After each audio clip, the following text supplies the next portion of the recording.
আসসালামু আলাইকুম ভিউয়ার্স, আপনারা যারা প্লে স্টোর থেকে অ্যাপ ইনস্টল করতে পারতেছেন না, আপনাদের মোবাইলে দেখাতেছে সামথিং ওয়েন্ট রং, অথবা আপনাদেরকে এটা দেখাতেছে ক্যান নট ইনস্টল। এই দুইটা সমস্যার সম্মুখীন হলে আপনি কী করবেন আমি আজকের ভিডিওতে দেখিয়ে দেব এর সমাধান কী।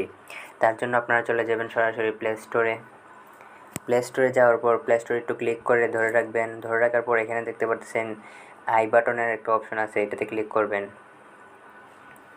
ক্লিক করার পর এখানে দেখতে পারতেছেন স্টোরেজ বলে অপশন আছে, স্টোরেজে ক্লিক করবেন। ক্লিক করার পর মার্ক করে দেখিয়ে দিচ্ছি, এই দুটো আপনারা ক্লিয়ার করে নেবেন। এই যে দেখেন এইটা আর এইটা, এই দুটো আপনারা ক্লিয়ার করে নেবেন।